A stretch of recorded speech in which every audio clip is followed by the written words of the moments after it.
Avec le mois d'août 1938, la France connut les plus beaux jours de son été. Parmi les rires et les jeux, chacun oubliait les soucis d'une année de travail. Soudain, le ciel s'obscurcit. Tous les regards se portent sur la Tchécoslovaquie où les Allemands des Sudètes, conduits par Konrad Hinlein, élèvent avec énergie de graves revendications. Sous prétexte de manœuvre, l'Allemagne mobilise 1 500 000 hommes. Un arbitre anglais, Lord Runciman, est à Prague et s'emploie à concilier les points de vue qui s'opposent. Mais brusquement, la situation s'aggrave. Au cours du congrès de Nuremberg, un discours passionné déchaîne des incidents sanglants dans la région des Sudètes.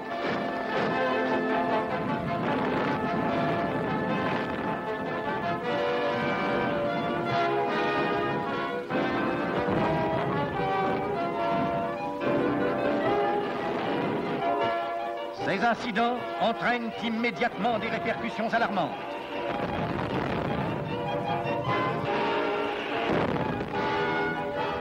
Pour éviter le pire, M. Chamberlain vient à Berchtesgaden.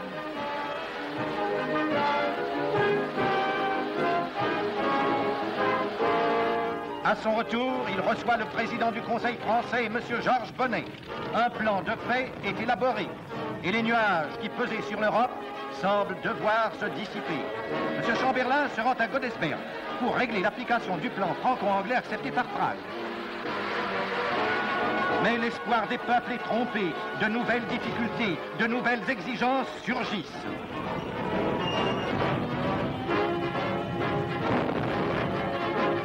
Sur le champ, la Tchécoslovaquie mobilise.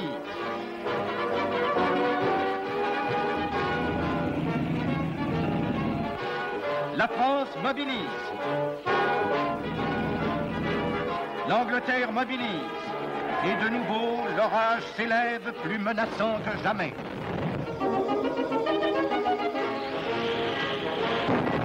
Les Français, silencieux et unanimes, se préparent à faire leur devoir.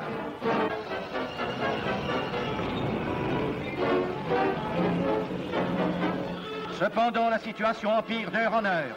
Toutes les capitales manifestent pour ou contre la Tchécoslovaquie.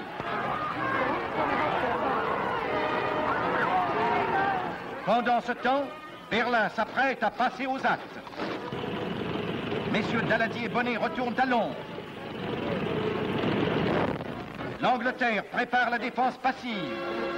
Et la Home Fleet appareille pour une destination secrète. Paris prend ses suprêmes mesures de sécurité. L'irréparable va-t-il s'accomplir?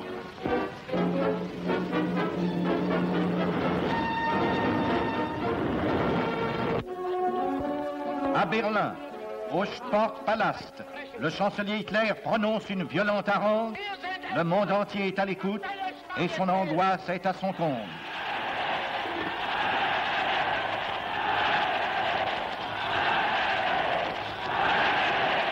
Ich habe Herrn Benesch ein Angebot gemacht. Es ist nichts anderes als die Realisierung dessen, was er selbst schon zugesichert hat. Er hat jetzt in seiner Hand Frieden oder Krieg.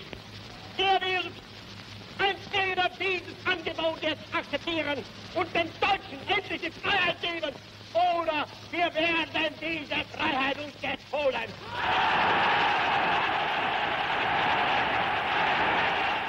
Rien désormais ne semble plus pouvoir arrêter la guerre. Devant l'imminence du péril, l'évacuation de Paris commence et la défense passive s'organise.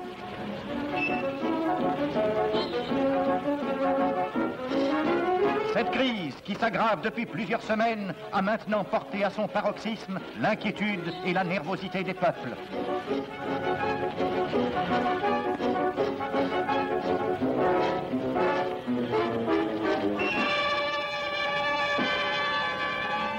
Les anciens combattants se refusent à l'idée d'un calvaire qu'ils voulaient épargner à leurs enfants.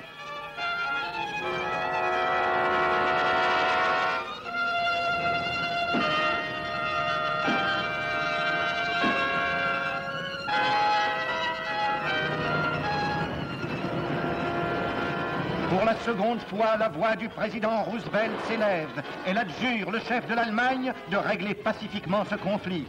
Cette intervention arrêtera-t-elle la guerre en marche?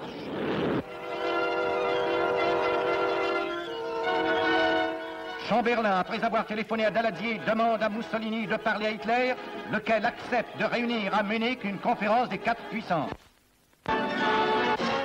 Monsieur Chamberlain, une troisième fois, prend l'avion. When I was a little boy,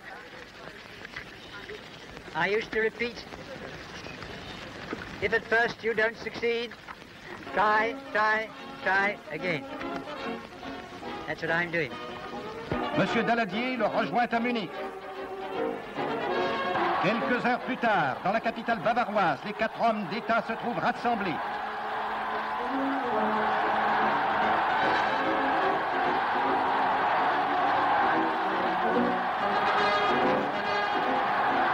Avant de recevoir les présidents anglais et français, les 2 dictateurs se concertent.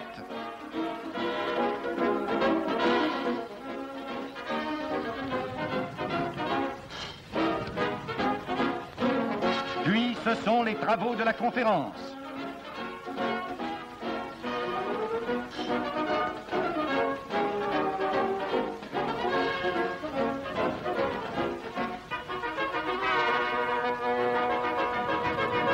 Enfin, à 1h35 du matin, un accord est signé par les 4 hommes d'État.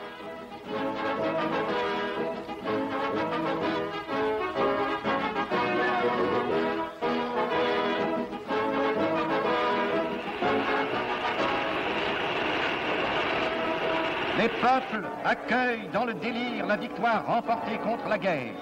Les hommes d'État rentrent en triomphateurs. À Florence, Mussolini rend compte au roi Victor Emmanuel de sa mission. Puis le peuple romain lui fait une chaleureuse réception.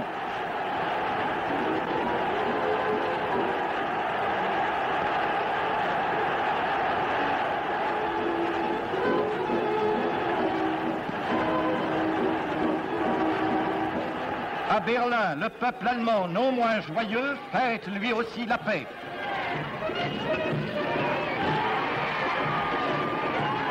À sa descente d'avion, M. Chamberlain annonce au peuple anglais l'heureuse issue de ses efforts et que la voie est ouverte en anglo-allemande. Which bears his name upon it as well as mine.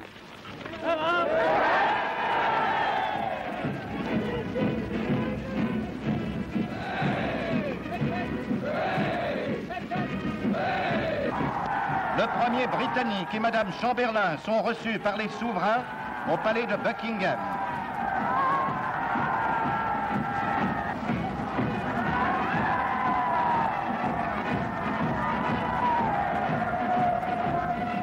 Spontanément, le peuple de Paris se porte à l'aéroport du Bourget pour accueillir le président du Conseil.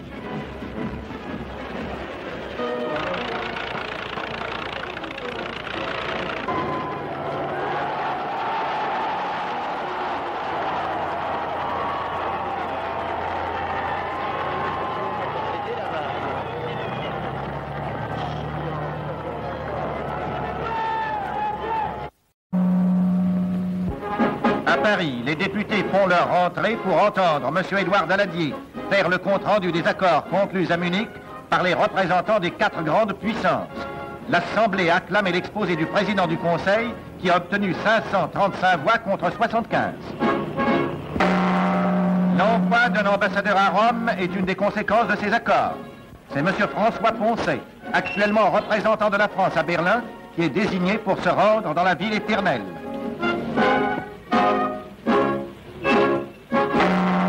À Teschen, les troupes polonaises font leur entrée suivant l'accord conclu avec le gouvernement tchécoslovaque.